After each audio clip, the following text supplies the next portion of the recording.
आदमी हैं वो समाज के पेशेंट कुछ ज्यादा होंगे, क्योंकि जैसे हम कस्बों में जाते हैं, शहरों में विचरते हैं, तो जब घूमते हैं ना तो 10-10, 15-15 भाई साथ में चल पड़ते हैं घर परसवाते समय। और मान लो एक घर में चढ़े तीसरी मंजिल के ऊपर, एक चढ़ गया बाकी नीचे खड़े रहे। फिर दूसरे घर में गए, दूसरी मंजिल पे उसने आराम किया और दूसरे वाला चढ़ गया, बाकी आराम करते रहे। तीसरे घर में गए, तीसरा चढ़ गया। महाराज जी की जान फालतू है,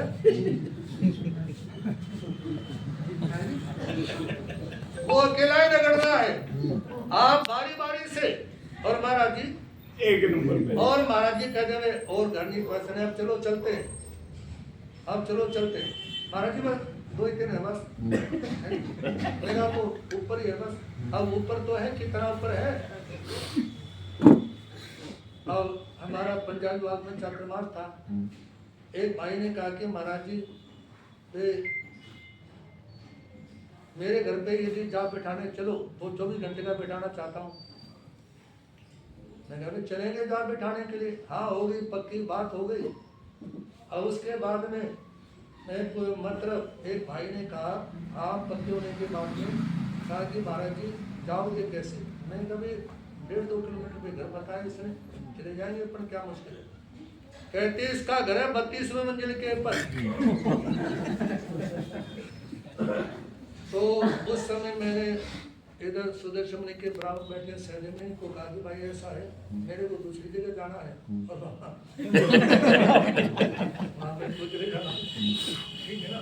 तो ये समस्या संत को तो अकेले कोई पेलना है, ठीक है, संतों को गोचरी पानी जान, लेकिन आप भी तो अपने शरीर से, अपने जीवन से संत समाज के बारे में भी सोच सकते हैं। गोदों में दर्द खाली तुम्हारे नहीं रहता। आज के जितने जवान संत है ना, बुजुर्ग जैसे आज बुजुर्ग है ना, जितने श्राव जैसे वो मजबूत है, ऐसे बुजुर्ग संत भी हिम्मत कर लेते हैं। जैसे आजकल तुम्हारे बच्चे जो जवान ये ब्रेड श्रेड खाकर के बड़े हुए ना, उनके गोदों में कम नहीं, इसीलिए जवान संतों के गोदों में क्या नहीं है, कम नहीं है। तो वो सारा सिस्टम मिला जुला होता है, उसकी तरफ आप लोग ध्यान देंगे तो स्थानक का ग्राउंड फ्लोर ढंग से बन जाएगा, नक्शा टाली बन के तो ही काम पूरा हो जाएगा। और आप जब इस सिलसिले की तरफ ध्यान दें और किसी संत के माध्यम से कराओ, किसी संत के माध्यम से करा लें, हमारे पास आओगे तो हम उसकी व्यवस्था देख लेंगे। आपका आशीर्वाद चाहिए, नहीं है, ठीक है ना, उसकी तरफ ध्यान देंगे। और इसी के साथ में यहाँ पे जो एक श्वेतांबर जैन मंदिर रहा है, ठीक है ना, 20-22 का जगह थी मेरे ख्याल से, या ज्यादा होगा। तो उसकी जो जगह है ना, उस समय जो पहले प्रतिमा थी वही स्थापित करो, उसके अंदर जो पहले प्रतिमा थी वही स्थापित करो। और नहीं मंदिर में वही स्थापित करो। विमलनाथ भगवान की पहले शांतिनाथ भगवान की मूल प्रतिमा बदल दी उन्होंने, पहले शांतिनाथ भगवान की थी। और दूसरी बात ये है, किसी भी इधर ध्यान दो थोड़ा, किसी भी समाज में मान लो वे कोई भी निर्माण होना है, आज मान लो स्थानक है और यदि संयोग सपोज करो इसको नव निर्माण के लिए तोड़ दिया और करके दिन निर्माण कार्य से कह जी स्थानक ही नहीं थी, उसका प्रूफ दो। तो प्रूफ क्या है, इतने समय से मान लो कोई पूजा जब इत्यादि होता है और क्या प्रूफ होता है उस चीज के। तो इसलिए मैं कहना चाहूँगा, मेरे ख्याल से सरपंच साहब भी चेयरमैन साहब भी बैठे आप,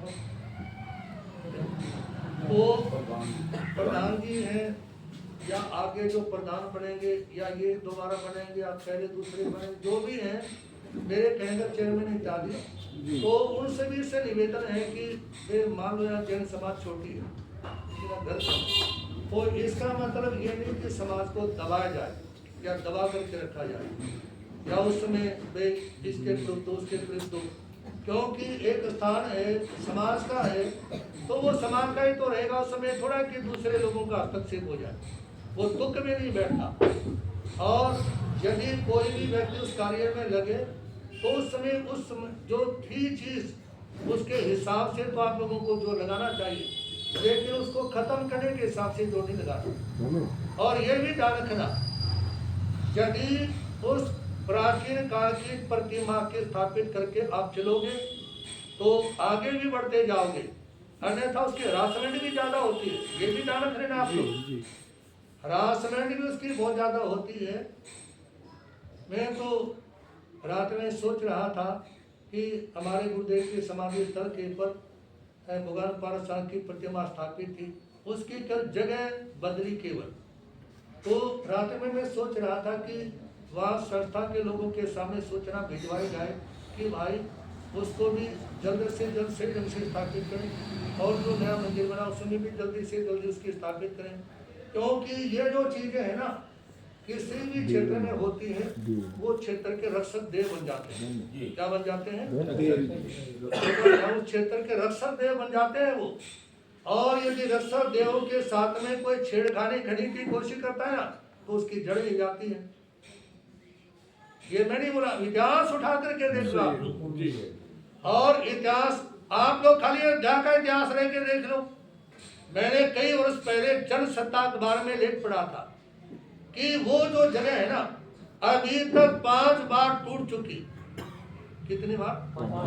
और उस जगह के झगड़े को 450 साल हो गए, और उसमें 5 लाख लोगों की मृत्यु जगह पे हो चुकी। कितने लाख लोगों की? ये जनसत्ता अखबार में लिख पढ़ा था, मैं पिछली बार 5 लाख लोगों की मृत्यु वहां हो चुकी। तो इसलिए आप लोगों के सामने कहना चाहूंगा कि एक तो मैं मान लो वो जैन धर्म की, ठीक है, इसमें हमारे जैन धर्म के मानने वाले लोग कम हैं, लेकिन ये थोड़ा कि वे अन्य जो भी लोग हैं उनको परेशान करेंगे, तंग करेंगे, ऐसा नहीं होता। यदि कोई संख्या कम है तो उसका साथ देना होता है। क्या देना होता है? साथ देना होता है, सहयोग करना होता है, उसमें दबाया नहीं जाता। ठीक है ना? तो इसलिए इस बात की तरफ भी ध्यान देंगे कि वो जो प्रतिमा है प्राचीन समय की वो वहाँ पर स्थापित हो। और मैं चेयरमैन साहब से भी, प्रधान जी से भी निवेदन करना चाहूँगा, और जो है उनके भी सामने जितने भी यहाँ पर भाई बैठे वो भी इस बात की तरफ ध्यान दें, और वो आप लोगों के हित में भी रहेगा। ठीक है ना? वो क्षेत्र के भी हित में रहेगा, आप लोगों के भी हित में रहेगा, और उस काम को करने से आप लोग आगे भी बढ़ेंगे, क्षेत्र का भी उद्धार, कल्याण और उत्थान होगा। तो इस चीज की तरफ ध्यान दें, अन्यथा ये आप लोग याद रखें, क्योंकि किसी भी धर्म स्थान के साथ में छेड़खानी करना, जो जिस परंपरा को मानता हूँ करें, जैसे उन्होंने करना है। और उसके प्रूफ मांगो के क्या प्रूफ है जी? एक किसी के यहाँ पर बच्चा हो जाए, ठीक है ना, उसका भी प्रूफ नहीं दे सकते आज के लोगों में कि अपने बाप का ही है या नहीं है जी? किसी घर में बच्चा हो जाए और कोई प्रूफ देश के पिताजी का है, क्या प्रूफ दोगे आप लोग? इसलिए कोई जगह है प्राचीन समय से बड़ी, उसके क्या प्रूफ मांगोगे? प्रूफ तो आप देखोगे ना, इस सारी बिनोली को प्रूफ मिलना मुश्किल है। किसका? पुरानी जो जगह है उसके कौन सी रजिस्ट्रियां है? नहीं। पुरानी जो जगह है उसकी रजिस्ट्रियां है किसी के पास? तो इसलिए किसी कमजोर आदमी को कहे कागज दिखा या और चीज कर, ठीक है ना? तो मेरा निवेदन ये है, मैं किसी के पक्ष में विरोध में नहीं बोल रहा, लेकिन मंदिर के पक्ष में मैं जरूर बोल रहा हूँ। ठीक है ना? चाहे उससे मेरे कोई व्यक्ति मेरे से नाराज हो, चाहे खुश रहे, उसकी कोई बात नहीं। क्योंकि कोई किसी कार्य के बारे में बोलोगे तो उसमें एक आध आदमी उस बारे में टिप्पणी भी करेगा, महाराज जी को क्या ड्यूटी, क्या पढ़ा, इसमें क्या रखा है चीज़ों, लेकिन किसी भी इतिहास के साथ में छेड़खानी करना उचित नहीं होता। और इतनी जरूर है कि हमारी जो जैन समाज है वो यहाँ पे अल्पसंख्यक है, कमजोर है, आर्थिक दृष्टि से पूरी तरह कमजोर नहीं है। कमजोर तो नहीं, मन से कमजोर है जी, मन से। तो हाँ, इसलिए वैसे कोई कमजोर नहीं, इन लोगों का साथ पूरा है जी हमारे साथ, और इसलिए ऐसा कुछ नहीं है। भाई बोले कि इधर दाएं बाएं 2 भाई बैठे, हाँ जी, उनके सामने पूरा गांव साथ है जी। आप लोग उस कार्य के लिए साथ दें। और इलेक्शन सिलेक्शन के बारे में तो मैं एक ही बात कहना चाहूँगा, उसमें भी आप लोग प्रेम प्यार से चले बिनौली के हिसाब से। एक गांव है हरियाणा में लितानी, एक बार हमारे पास में 3 प्रधान इकट्ठे आए। मैंने कहा कैसे करें, ये पहले प्रधान था, ये प्रधान है, ये आगे वाला प्रधान है, मैं कहा भाई मतलब समझ में आया। कहते जी हमारे यहाँ तो इलेक्शन वगैरह जब भी होता है ना, आपस में मुस्कुराते हुए ये बोलते हैं, देखेंगे भी अब की बार तू मेरी कड़ लगाएगा, मैं तेरी कड़ लगाऊंगा। क्या बोलते हैं आपस में? यहाँ तुझे मुस्कुराहट बंद करने वाले हैं। महाराज श्री हमका ये गाँव में धन्य है परंपरा गुरु है गाँव। कि महाराज जी जिस मतलब इलेक्शन जब भी आते हैं तो कहते हैं वे आपस में रोज इकट्ठे बैठते हैं, ये कहते हुए देखते हैं अब की बार कौन से में ताकत ज्यादा है, कौन सा लगाएगा। और जब इलेक्शन हो जाता है, जब वोटिंग गिनती हो जाती है, उसके बाद में मुस्कुराते हुए आते हैं, आपकी बार तो तेरी में ताकत कम निकली, मेरी कम है, अगली बार में तेरी कर लगाऊंगा। तो प्रेम प्यार सबसे बड़ी चीज है किसी भी कस्बे में, प्रेम प्यार मोहब्बत, वही सबसे बड़ा पद है, वही सबसे बड़ी क्षेत्र की जान है। और एक दूसरे के जब संपर्क में रहोगे, एक दूसरे के काम आओगे, एक दूसरे का सहयोग करोगे। भगवान महावीर ने कभी कहा था, चित्र आता है चंद्र में हाथ का और उसके नीचे लाइन लिखे होते हैं परस्परो गुरु जीवाना, उसका मतलब सहयोग दो सहयोग लो। तो आपस में एक दूसरे के काम आओ, एक दूसरे का सहयोग लेने देने का भाव रखेंगे। और आपके विनोदी में आए पहले जाए जब जी और हमारे गुरुदेव श्री प्रेमसु जी महाराज साहब तो अनेकों बार यहाँ पर संत प्रकाश जी महाराज साहब, विशाल मुनि महाराज साहब, गुरुदेव श्री प्रेमसु हमारे दादा गुरु भागवत जी महाराज साहब का भी जाना यहाँ पर है।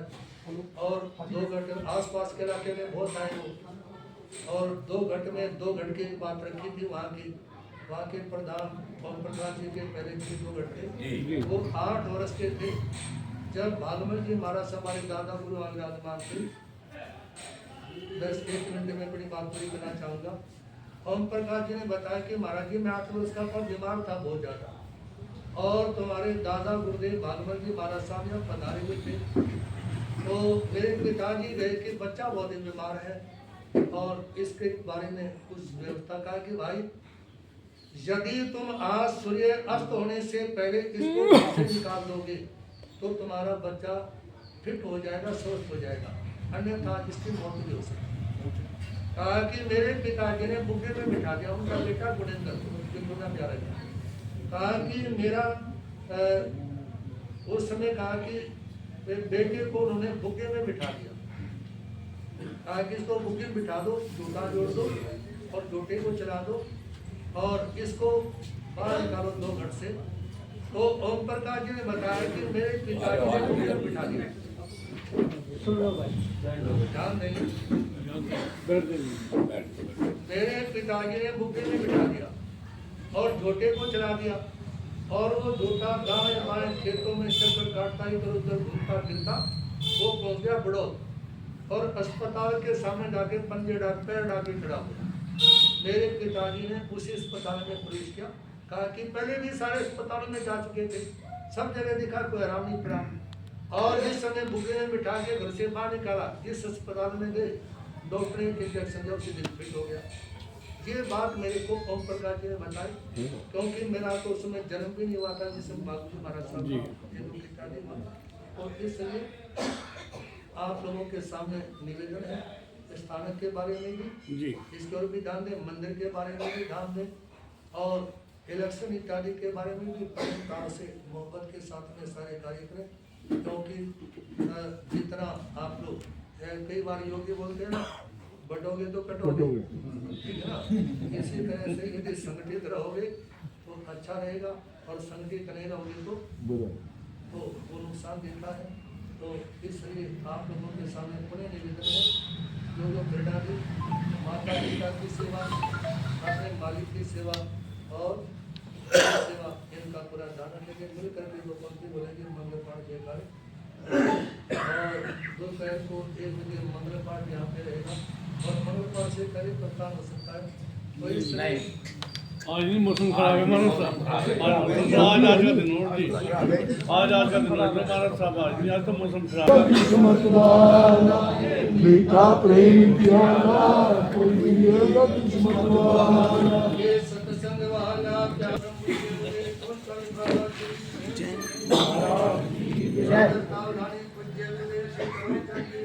राज की जय। परम सेवा भागी परम चमत्कारी बाबा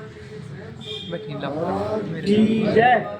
सम्राट श्री शिव मुनि जी महाराज की जय बोलिए श्री जैन धर्म की जय हंस के बल में नाम काल मंत्र भगवान की जय। संसार के सभी महापुरुषों की जय। भगवान महावीर स्वामी का संदेश और जीने दो श्री चतारी मंगलम मरियंता मंगलम सिद्धा मंगलम सामंगलम गिरि बंदो धम्मा मंगलम चतारी लोतम मरियंता लोतमा सिद्धा लोतमा सालोतमा गिरि बंदो धम्मोतमा चतारी शरण भज्जामि रंते शरण भज्जामि सिद्धे शरण भज्जामि साहु शरण भज्जामि गिरि बंदो धम्मो शरण भज्जामि हरियंतो का शरणार्थ सिद्धों का शरणार्थ साधुओं का शरणार्थ दया धर्म का शरणार्थ ये चार शरण दुख हरण जगत में और न शरणा कोई होगा जो भव प्राणी करे आचरण उसका अजर अमर पद होगा उसका सदा ही मंगल होगा।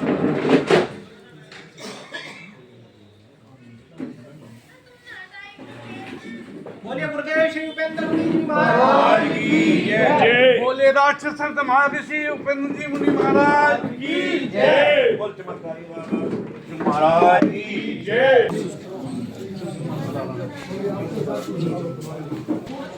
चाचा हेलो करो हेलो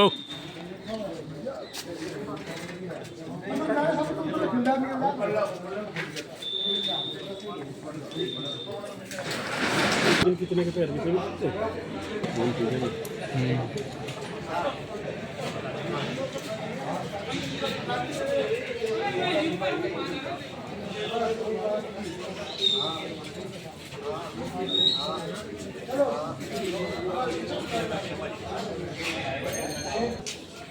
हिंसा स्थल